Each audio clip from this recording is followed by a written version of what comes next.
Control tower. We've got an unauthorized launch from Hangar 7. That's impossible. That hangar's been sealed for years. It's the Silver Ghost, sir. But Captain Okoro's dead. Her name's on the wall.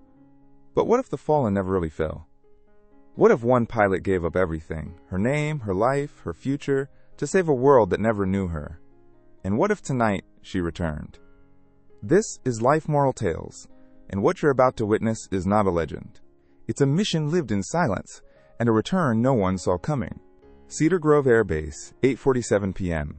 The sky had turned a deep violet, with a stillness only found on military ground during moments of reverence. Floodlights bathed the black granite memorial wall in gold, and 100 pairs of boots stood quietly on the tarmac.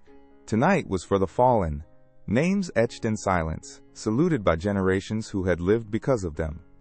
Among the solemn crowd stood Master Sergeant Terrence Wells, a weathered aircraft technician in his late 50s, his uniform faded but proud. He had served more years than some of the officers had been alive. But tonight, his gaze wasn't on the generals or the speeches. His hand rested on a single name carved into the stone. Captain Nyasha Okoro, Phantom 06. He whispered like he was afraid the wind might carry his words too far. Still keeping the skies safe, huh, Ghost? Nyasha Okoro, the first black woman to fly lead in Phantom Wing, had been gone 7 years. Her jet, the F-5 Silver Ghost, had vanished behind enemy lines during Operation Silent Thunder, a mission so classified no one ever got the full story. No wreckage was found. No body recovered. Only silence, the kind of silence that carves a woman's name into stone, whether or not she's really gone. The crowd listened as Chaplain Deshaun Miller began his invocation, his voice thick with memory and loss. "We gather not just for those who died," he said, "but for the stories that ended before they should have." But then, a sound. Low, mechanical, impossible. A distant hum began to swell, rising like thunder from beneath the earth. People turned, heads tilted, even the youngest airmen froze. From the far edge of the runway, where Hangar 7 had stood sealed for 7 years, came the unthinkable. A jet engine roared to life. In the control tower, Airman First Class Marcus Green blinked at his screen, heart skipping.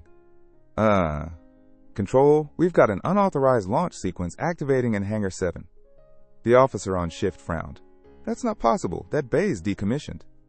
"Sir, I'm telling you, someone's powering up the Silver Ghost. That jet doesn't fly anymore. Its pilot's name is on the wall." Down on the tarmac, the crowd stirred. The hum became a growl. Then the floodlights caught it.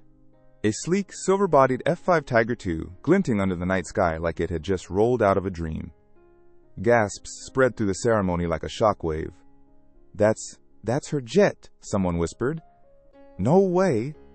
Is this a tribute? Some kind of drone stunt? Who's in that cockpit?" Because it wasn't empty. Stop sign. Before we go any further, comment where in the world you are watching from, and make sure to subscribe because tomorrow's story is one you don't want to miss. Stop sign.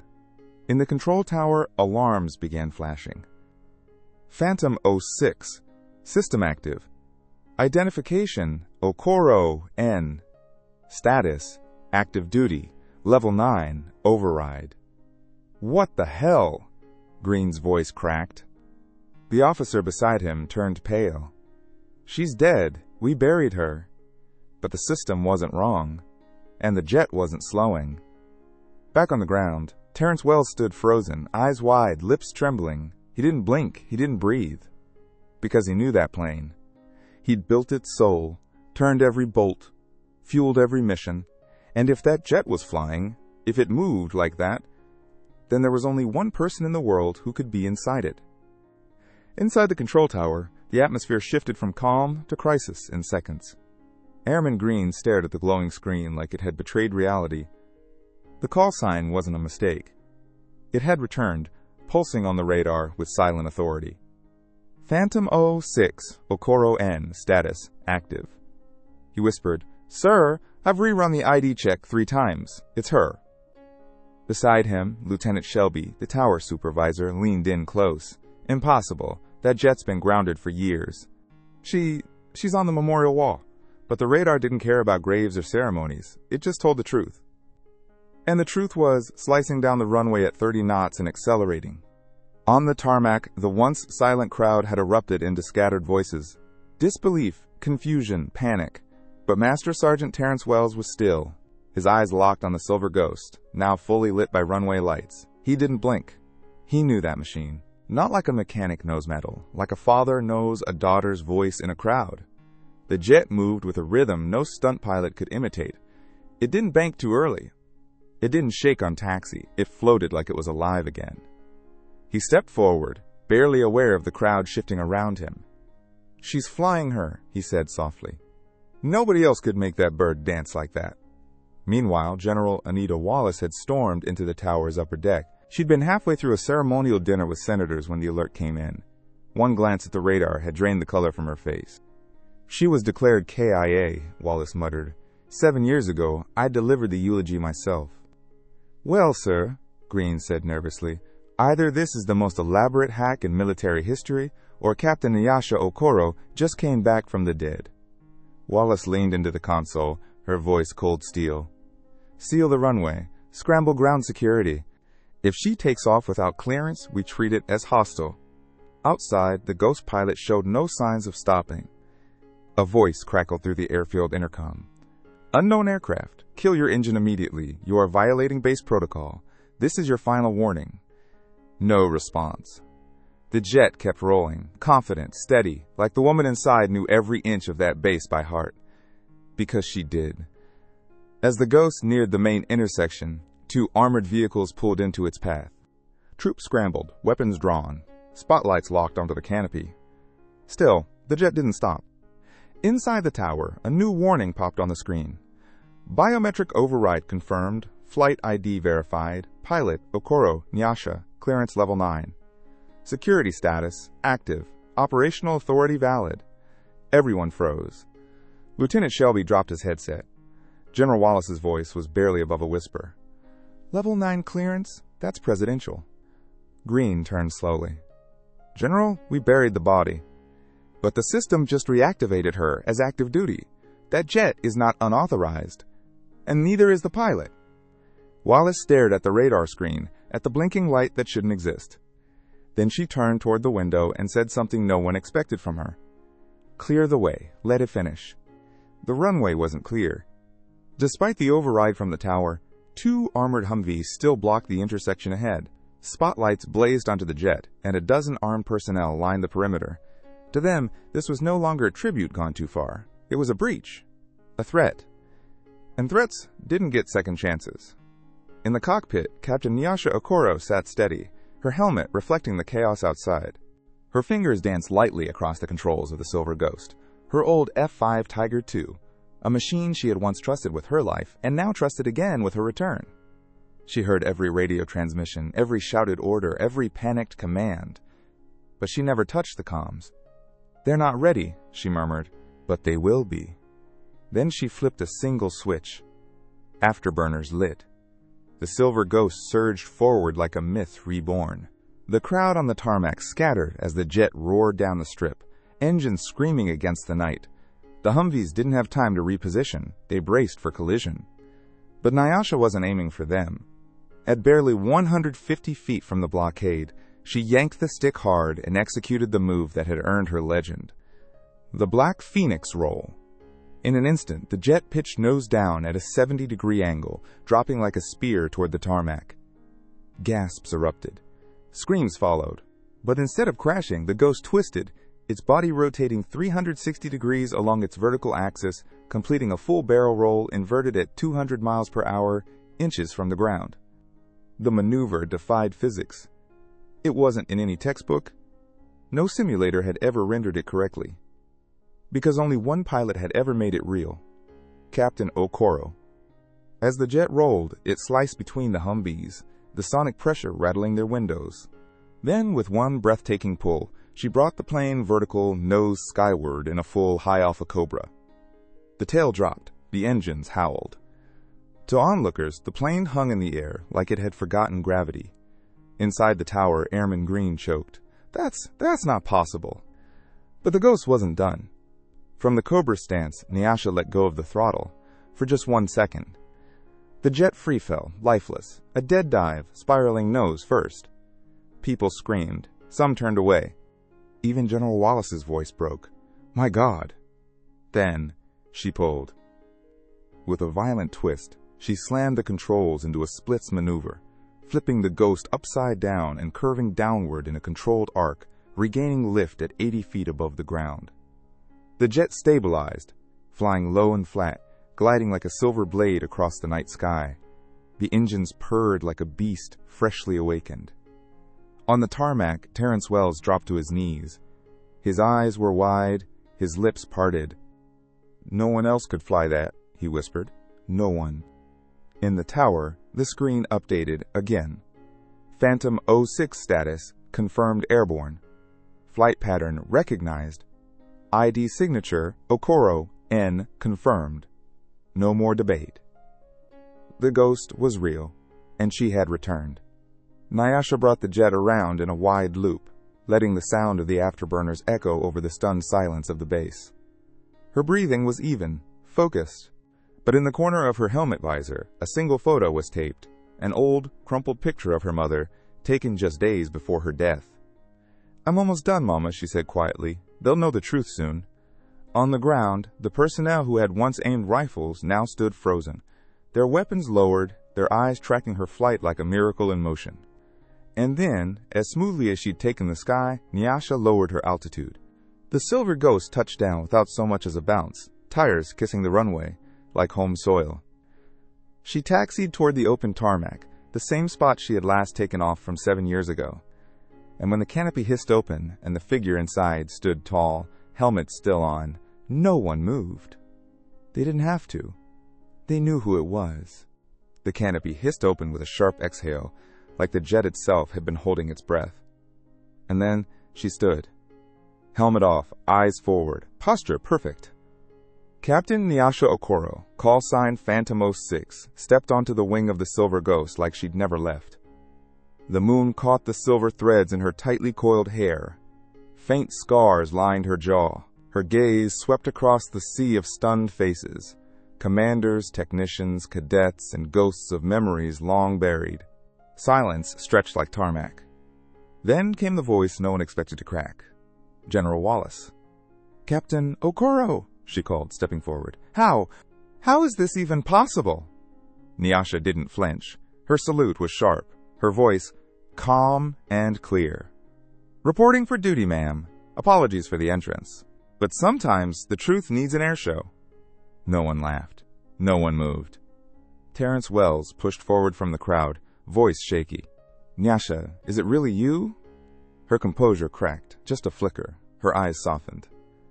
I told you I'd bring her back in one piece, she said, nodding at the jet. Didn't say how long it'd take. Terrence choked on a half laugh, half sob. I kept her running every month, just in case. Nyasha smiled faintly. I knew you would. But General Wallace stepped closer, face clouded with questions. Captain, we gave you a funeral, a folded flag. Your mother, she... Nyasha held up a hand. I know. I watched. A collective gasp rippled through the crowd. You were there? Wallace asked. Nyasha nodded. I stood in the back of the chapel. Wore a wig, big sunglasses. Watched my own mother sob over an empty box. I was there because I had to be sure she'd be okay without me. Wallace's voice tightened. Why? Why the deception? Why vanish? Why let everyone believe you died? Nyasha's tone shifted, from calm to steel. Because someone had to die for the mission to survive. She stepped down from the wing and faced the crowd. Her voice projected like she'd rehearsed every word for years, because she had. 7 years ago, during Operation Silent Thunder, I went down behind enemy lines. But that was only the surface. The truth? I'd uncovered a breach. Not just leaked files, full-scale infiltration. Someone high up was feeding real-time strike data to our enemies. Aircraft locations. Personnel rotations. Mission codes? Murmurs spread. You're saying there were traitors? Wallace asked. I'm saying there was a system built to look clean while bleeding from the inside. And when I uncovered it, I had two choices. Blow the whistle and disappear in bureaucracy, or vanish completely and fight it from the shadows. She took a breath. The explosion that killed me, it was staged, a joint-op between NSA and CIA, One jet sacrificed. One pilot erased. I became a ghost, not out of fear, but strategy. She paused, eyes scanning the wall of names. For 7 years, I operated off-grid. No rank, no name, no safety net. I hunted them down. 13 foreign assets, 4 embedded officials, and 1 general who thought he was selling scraps. Her voice lowered. He wasn't. He was giving away your lives. The crowd was stone. Then came a whisper from somewhere near the front. A young black cadet in dress blues. And nobody knew? Nyasha met her gaze. That's the point of ghosts. We don't get parades. We just make sure you still get yours. The air on the tarmac felt heavier than gravity. Captain Nyasha Okoro had said her piece, enough to change the shape of the night, enough to fracture the version of reality everyone had clung to for 7 years. But questions still hung like smoke. General Wallace stepped forward again, arms crossed, face taut, with something between authority and disbelief. So why now? She asked quietly. Why today? Why come back? Nyasha looked past her, eyes settling on the crowd. Soldiers, officers, ground crew, families clutching flags. And beyond them, the memorial wall, glowing under runway lights like a scar that had never fully healed. Because today is the day you remember the dead, she said. And I was tired of being one. Wallace's tone softened but didn't falter. We could have protected you. You could have come home under classified protocol. Nyasha shook her head. If I asked, someone might have said no. But grief doesn't wait for clearance. It needed to end, and it needed to end with the truth. Behind her, the silver ghost hissed softly as it cooled. The legendary jet that had once been her wings, her only lifeline, now resting like an old warrior that refused to rust. Terrence Wells walked up slowly, wiping his oil-stained hands on his fatigues, as if unsure if the moment was real. She still flies like a dream, he murmured. She never forgot me, Nyasha replied, even after 7 years. Terrence's voice cracked. Neither did we. The silence returned, but it was different now. Not shocked, not suspicious, reverent. Nyasha stepped closer to the memorial wall. Her name was still there. Etched in granite, framed in silence, a lie carved to protect the truth. She touched it gently, fingertips tracing the grooves. I don't want it removed, she said, without turning. Wallace blinked. Excuse me? Leave it, Nyasha said. Let it stay, not as a death, but as a reminder that sometimes the mission means disappearing. That service doesn't always mean returning. A hush fell over the crowd. She turned around, strong, still, whole. I don't need a parade, she added. I need people to understand that ghosts don't haunt us. They protect us. Wallace nodded slowly, the weight of the night settling onto her shoulders. Then you'll need to speak, to command, to lead. Nyasha's reply came without pause. Then let's land this right, together. The briefing room hadn't been used in years, not since the last Cold War-era threat simulation. Dust clung to the edges of the projectors. Faded maps of conflict zones curled on the walls. But now, it was full again. Captain Nyasha Okoro stood before a cluster of senior officers, analysts, and security personnel who looked like they'd been dragged out of a dream they weren't ready to leave. General Wallace sat nearest the front, flanked by a JAG representative and a quiet man from the NSA, whose presence was confirmation enough. What was about to be shared would never leave this room officially. Nyasha didn't bring notes. She didn't need them. For 7 years, she began, I existed under Level 9 blackout. No ID, no rank, no comms trace. Just a target list, a green light, and silence. She clicked the remote. A screen behind her flickered to life, revealing faces, dates, file numbers with redacted lines. 13 foreign assets operating inside U.S. bases. 4 embedded officials. And 1 general. Gasps were stifled, but the tension was thick. They weren't just passing intel. They were predicting our moves, adjusting enemy positions in real time, and feeding strike data straight to hostile command centers. Some of those assets sat in this building at one point. She clicked again. Satellite intercepts, ghost signals, biometrics. I hunted them down one by one. No support. No extraction. Just a pilot with no past and no promise of return. Wallace leaned forward. Why you? Why not a full task force? Because I was already dead, Nyasha replied.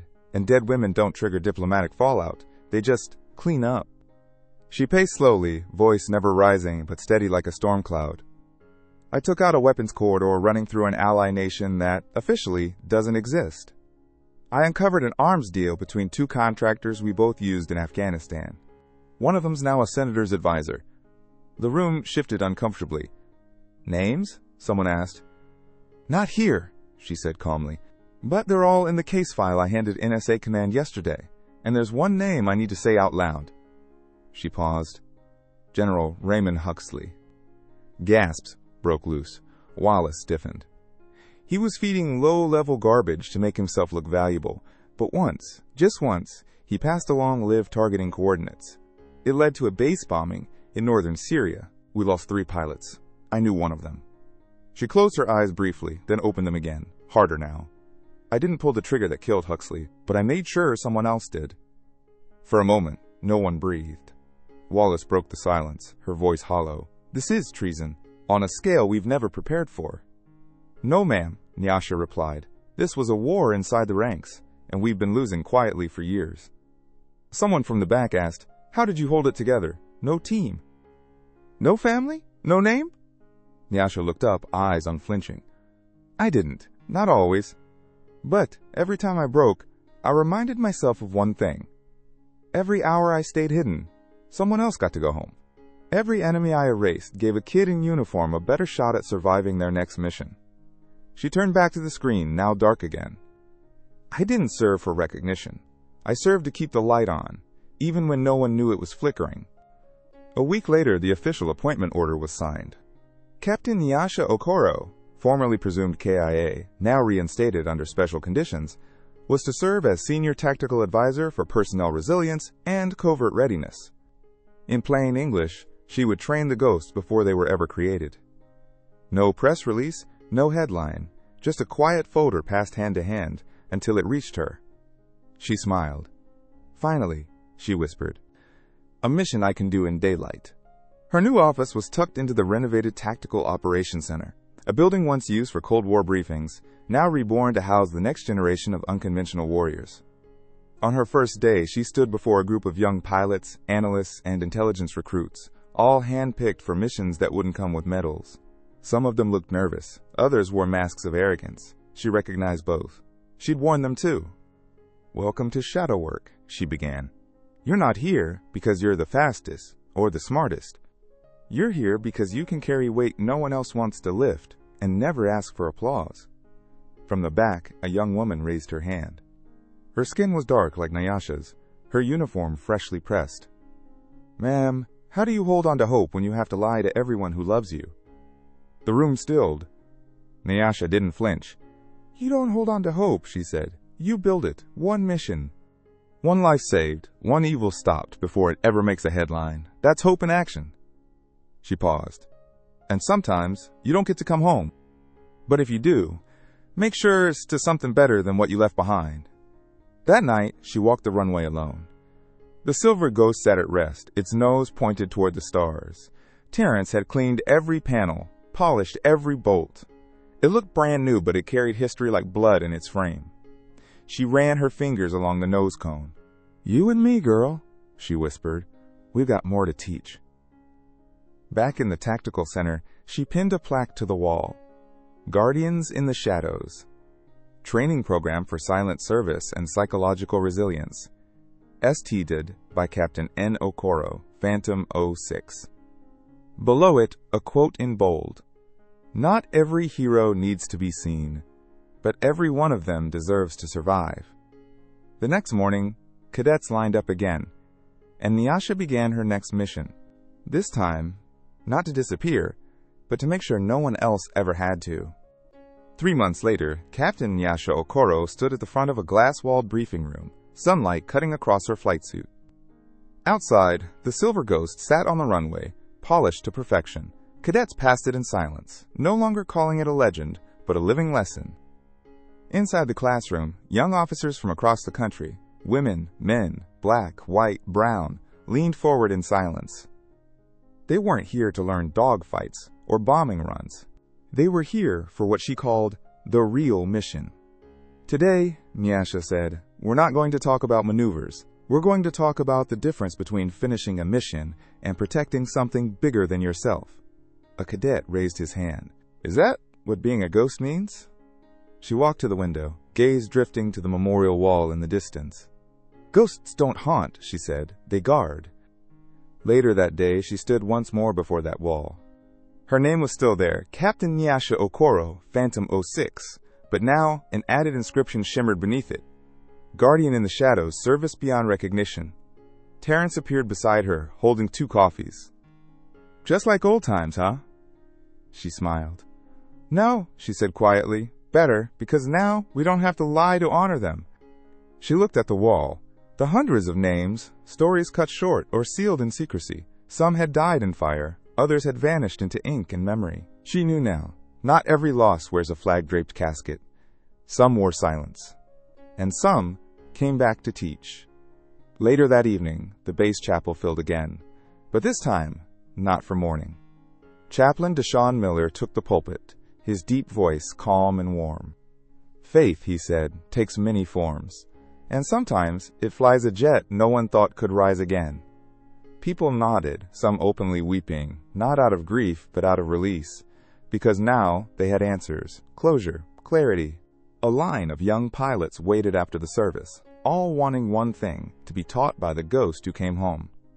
One of them, Lieutenant Zara Kim, finally got her turn. Captain Okoro, she asked, what's the hardest part of coming back? Nyasha looked at her gently, knowing that people blamed themselves, that good men and women thought they failed me. She glanced toward Terrence, who stood at the back with reddened eyes. But the truth is, they kept me alive. Their belief, their maintenance, their grief. Every month Terrence ran diagnostics. I felt that across the world. Every prayer, every ceremony, it kept me tethered. The next day, she addressed the graduating class. Her final message: real service isn't about medals. It's about disappearing when needed and reappearing only when it matters. Some of you will fly into storms, some of you will never come back. And some of you will, but changed, heavy, quiet. Remember this: service in silence is still service, and no one who sacrifices themselves for others is ever truly gone. That night, long after everyone had left, Nyasha sat alone by the ghost. She ran her fingers along its frame, then looked to the stars. Some legends, she whispered, aren't meant to be remembered. They're meant to keep others living. As she stood to leave, a small plaque caught her eye, newly bolted under her name on the wall. Terrence had added it himself. To the guardians in the shadows, who fly unseen, serve unnamed, and keep the sky safe, without ever being saluted. She didn't cry, but she did whisper, "Thank you," and walked back into the light. In a world obsessed with recognition, where medals, likes, and applause define value, there are still those who serve in silence. Captain Nyasha Okoro was declared dead, her name carved into a memorial wall, her story mourned, her jet retired. But while the world moved on, she disappeared into the shadows, not out of fear, but purpose. For 7 years, she risked everything to dismantle a hidden network of betrayal within the very institution she swore to protect. And when she finally returned, she didn't demand fame. She asked that her name remain on the wall, not as a fallen hero, but as a reminder that real service often comes without celebration. This story isn't just about espionage or military sacrifice. It's about the everyday people who make quiet choices to protect others.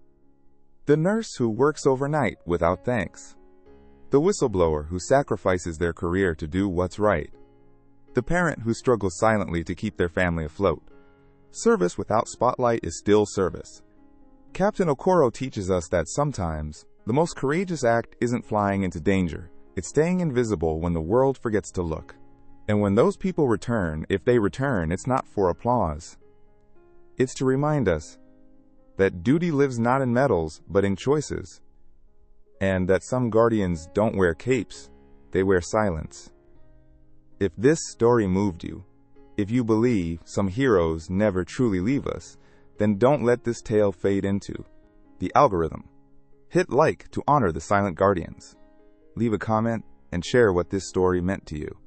Subscribe to Life Moral Tales for more true stories of sacrifice, courage, and quiet strength, the kind the world often overlooks.